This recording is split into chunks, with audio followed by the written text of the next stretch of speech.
Assalamualaikum warahmatullahi wabarakatuh.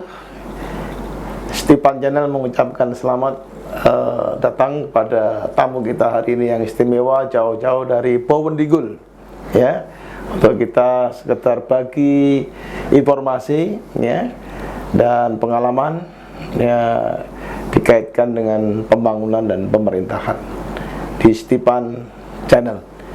Ini kita undang, ini Pak Bupati, Pak Hengki Yaluwo. Ya. Selamat siang, Pak. Selamat siang, Bapak. Baik, Pak Bupati. Pak Ketua, ya. Terima kasih. Saya Sony Sumarsono, Ketua Sekolah Tinggi Ilmu Pemerintahan Admin Negara, mengucapkan selamat datang.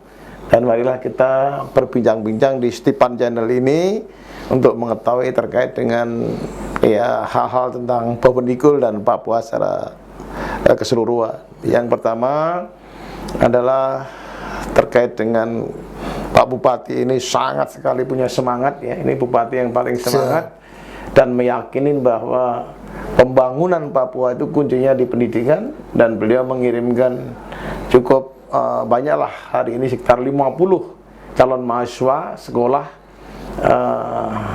ke Stipan, jadi calon sarjana ilmu pemerintahan. Dan hari ini adalah hari di mana beliau bersilaturahmi dengan calon mahasiswa baru tersebut di Stipan. Mungkin bisa dijelaskan, Pak, yang betul-betul mendorong Pak Bupati sangat termotivasi, semangat untuk menyekolahkan mereka belajar ilmu pemerintahan di Stipan. Mungkin bisa dijelaskan, Pak Bupati. Terima kasih, Pak Ketua, atas waktunya kepada kami, pemerintah daerah. Kami hanya satu, tanah Papua yang begitu luas tidak bisa dibangun dengan kita berdagang, itu kita tidak bisa. Kita orang Papua tidak bisa berdagang. Kita tidak bisa berdagang. Ya. Sehingga saya setelah jadi bupati, saya berpendapat lebih baik kita sekolahkan kita anak Papua. Ya, investasi pendidikan. Ya. Baik yang sudah PNS maupun non PNS. Ya. Sehingga mereka inilah akan jadi tuan di atas mereka punya tempat sendiri. Ya. Karena pemerintah pusat sudah memberikan kami bantuan yang luar biasa. Ya. Dana pendidikannya sudah ada, semua kecukupan sudah dibantu oleh pemerintah pusat. Ya. Tapi kami di daerah, saya berpendapat harus memberikan ruang kepada putra-putri Papua untuk memperoleh pendidikan di Stipan. Yeah. Karena di Stipan ini ada beberapa waktu yang lalu, saudara-saudara kita yang memperoleh pendidikan di Stipan ini sudah hampir banyak, dan hari ini bangun tanah Papua. Yeah. Sehingga saya setelah melihat, saya merasa penting. Saya titipkan anak-anak saya dari Bovendigul di tahun 2023 ini, 23 ini 50. Terdiri dari ASN 30 dan non ASN 20. Supaya mereka inilah yang akan bangun Papua, khusus wilayah selatan Papua, mulai Bovendigul, Mapi, Asmat, dan Merauke. Yang hari ini kami telah diberikan otonom baru Papua Selatan untuk milik kita anak Papua, lebih khusus kami yang ada di wilayah Papua Selatan. Sehingga dengan mereka yang saya kirim hari ini, saya telah berhasil pulang dan bangun Papua ke depan, wilayah selatan Papua, Papua Selatan yang baru saja kami dapat dari pemerintah pusat.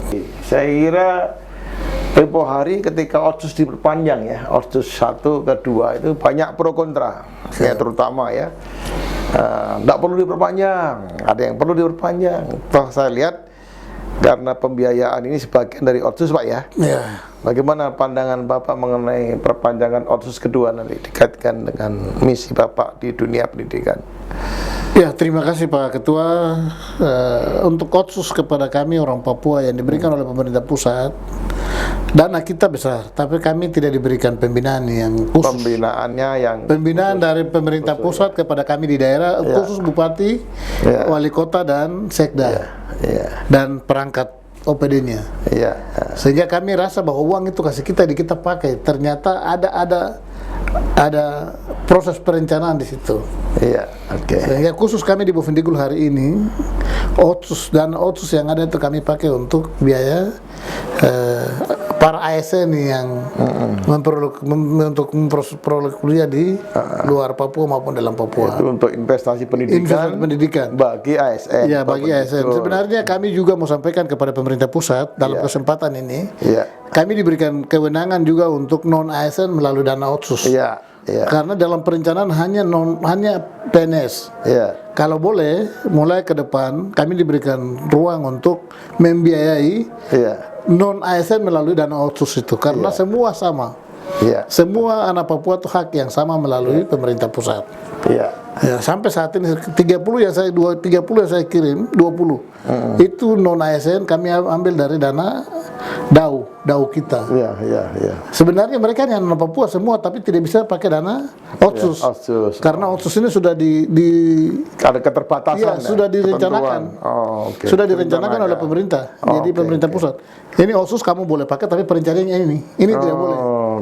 Sehingga karena Papua lain yang tidak ada di ASN ini, mereka juga punya kesempatan yang sama seperti ASN. Kalau boleh ke depan kami diberikan kewenangan untuk memberikan proses pembiayaan kepada mereka yang bukan ASN.